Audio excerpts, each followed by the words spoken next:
ইট পাটকেল লেখনীতে রয়েছেন সানজিদা বিনতে সফি। পর্ব ২৭। রাতের আকাশে অজস্র তারার মেলা বসেছে। চারদিকের ভ্যাপসা গরমের কারণে সবার জীবনে ওষ্ঠাগত। ছাদের দোলনায় বসে গরমের তীব্রতা আন্দাজ করতে পারছে নূর। সারাদিন এসির ভেতর থেকে গরমের তীব্রতা উপভোগ করার সুযোগ হয় না। পূর্বপুরুষদের অর্জনের জন্য এই বিলাসবহুল জীবন তার। কি হতো এত বিলাসিতা না থাকলে?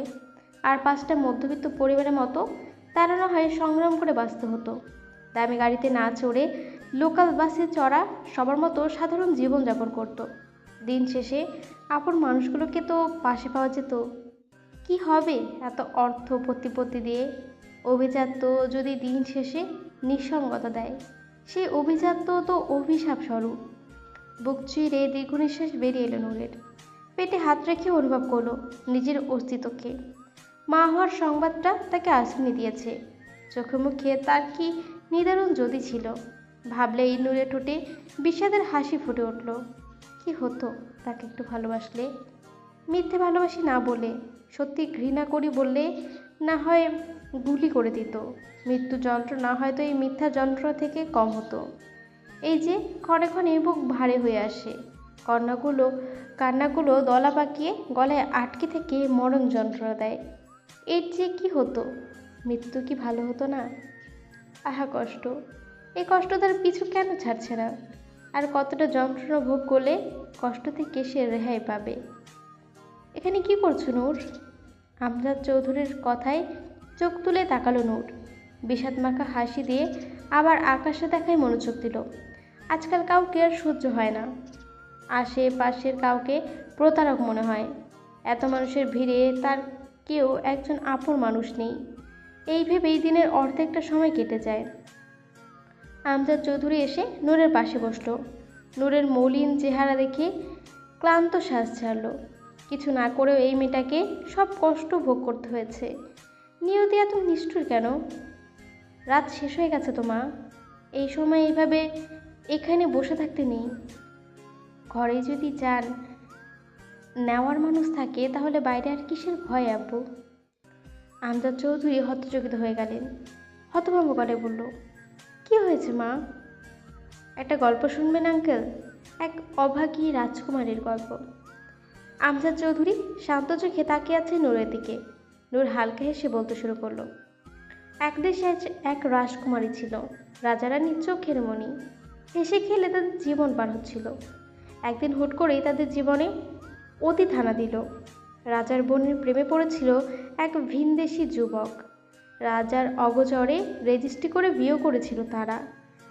একমাত্র বোনের এমন সিদ্ধান্ত মেনে নিতে পারেনি রাজা। ক্ষুব্ধ হয়ে বোনের কাছে গেলে জবাব চাইতে। বোন নিজের ভালোবাসার কথা জানালে রাজা তাদের মানতে অস্বীকৃতি জানায়। বোনও জেদ ধরে রাজার সাথে তর্কে লিপ্ত হয়। রাজা দুজনকে থামাতে ব্যর্থ হলে রাজার বোনকে বোঝায় আপাতত রাজার কথা মেনে নিতে। বোন তাকে অপমান করতে পিছপা হয় না। বড় বোনের মতো ভাবির গায়ে হাত তুলতে পিছপা হয় না। প্রেয়সীর গায়ে আঘাত সহ্য করতে না পেরে রাজা সকল রাগ গিয়ে জমা হতো ভিনদেশি যুবকের ওপর। আঘাত করে বসে বোনের স্বামীকে। দুর্ঘটনাবশত মৃত্যু হয় তার। স্বামীর মৃত্যুর শোকে নিস্তব্ধ হয়ে যায় বোন। মৃত্যুর কারণ ধামাচাপা দিলেও বোনের নজরে থেকে যায় আজীবনই দোষী। 2 মাসে অন্তঃসত্ত্বা বোনকে নিয়ে বারবার আফসোস করতে থাকে রাজা। বোনের নীরবতা তাকে বারবার চোখে আঙ্গুল দিয়ে নিজের অপরাধ দেখিয়ে দিচ্ছিল। হাতে পায়ে ধরেও ক্ষমা চায়নি সে। 9 মাস পরে এক ফুটফুটে ছেলে জন্ম দেয় সে। ছেলে জন্ম দেওয়ার 3 মাস পর বিয়ে করে নিজের বেস্ট ফ্রেন্ডকে, যাকে ভালোবাসলেও আজ পর্যন্ত স্বামীর অধিকার দিতে পারেনি। নিজের প্রথম ভালোবাসাকে ভুলে গিয়েছে, যেতে পারে সেই নেই। ছেলেকে সবসময় নিজের থেকে দূরে রেখেছে সে। ছেলের মুখের আদল বারবার তাকে তার ভালোবাসার মানুষের কথা মনে করিয়ে দিত, যাকে তার ভাই খুন করেছে। প্রতিশোধের আগুনে বারবার নিজের সত্তাকে জ্বালিয়ে ভাইকে ধ্বংসের খেলায় নেমেছিল সে।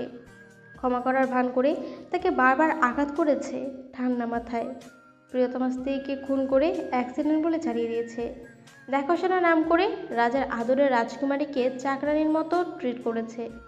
প্রথম স্বামী বোনকে নিয়ে রাজাকে সিরিয়াস করেছে, সেই সন্তানদেরকে কাউকে ধ্বংস করার কাজে লাগিয়েছে, শেষ পর্যন্ত নিজের ছেলেকে দিয়েছে।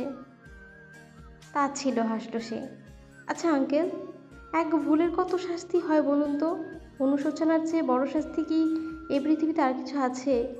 এক রাজকুমারী যদি প্রতিশোধ নিতে চায়, তার মাকে খুন করার প্রতিশোধ, তার শৈশব কিশোর নষ্ট করার প্রতিশোধ, মিথ্যে সম্পর্কে বেঁধে দেওয়ার প্রতিশোধ, ভালোবাসা নামে ঠকানোর প্রতিশোধ, তাকে এই পৃথিবীতে পুরোপুরি এতিম করে দেওয়ার প্রতিশোধ, তাকে প্রতারণের মতো মরণ যন্ত্রণা দেওয়ার প্রতিশোধ, তখন রাজকুমারীর অপরাধ হবে না তো?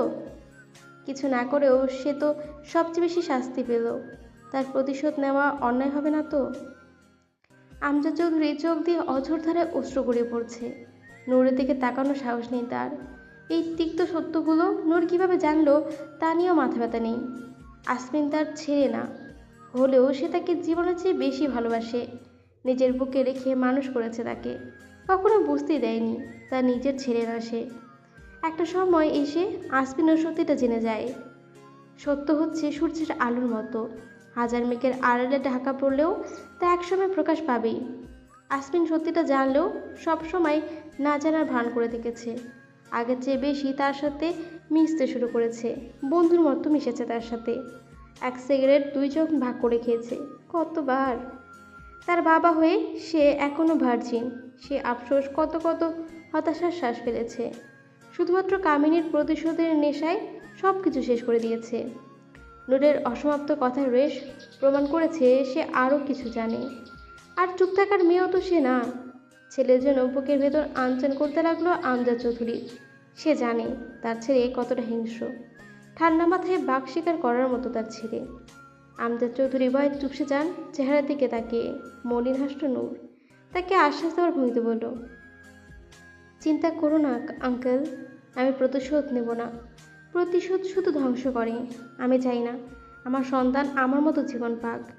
মন্ত্রী সাহেব তো কিছু জানায়নি, সম্পর্কে আর কোনো দূরত্ব চান না। সন্তান স্বামী নিয়ে শান্তিতে সংসার করতে চাই আঙ্কেল। আমজাদ চৌধুরী স্বস্তির শ্বাস ছাড়ল।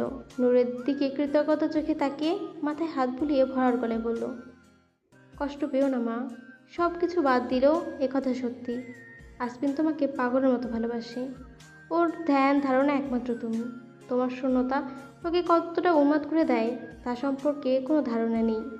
ওকে কষ্ট দিও না, তাড়াতাড়ি নিচে চলে এসো। আসমিন এসে তোমাকে না দেখলে রাগ করবে। নূর মাথা নাড়িয়ে সায় জানালো। আমজাদ চৌধুরী ধূর পায়ে নেমে গেল ছাদ থেকে।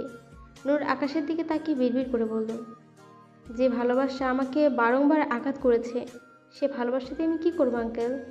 আমি তাকে কষ্ট দেব না, সে নিজেই তার কষ্টের কারণ হবে। সব থেকেও সে থাকবে নিঃসঙ্গ। যে বিষাদের সাগরে সে আমাকে ফেলে দিয়েছে, সেই বিষাদের স্বাদ সে পাবে না, তা হয় কি করে? আসমিন জায়েন চৌধুরী যদি তার মায়ের ছেলে না হয়, তাহলে তেহজিব নূর শিকদার তার বাবার মেয়ে। ধোকার পাল্টা জবাব দেওয়া তার রক্তের বৈশিষ্ট্য। বউ? আসমিনের ক্লান্ত গলা শুনে চোখ তুলে তাকালো নূর। সাদা পাঞ্জাবিতে রাজপুত্রের মতো লাগছে আসমিনকে। মুচকি হেসে হাত বাড়িয়ে দিল নূর। আসমিন নূরের হাত খপ করে ধরে এসে বসল নূরের পাশে। নূরের হাতে চুমু খেয়ে এক হাতে জড়িয়ে ধরল তাকে। নূরও বিড়াল ছানার মতো গুটি মেরে আসমিনের বুকে গায়ে দিয়ে দিল। ছাদে আসতে নিষেধ করেছি না? এতগুলো সিঁড়ি বেয়ে উঠতে হবে, কষ্ট হয় না তোমার? আমি যখন বাসায় থাকবো তখন তোমাকে বললে আমি নিয়ে আসবো, আমি কোলে করে নিয়ে আসবো তোমাকে। এভাবে আর আসবে না। আসমিনের কুচকানো মুখ দেখে হেসে ফেলল নূর।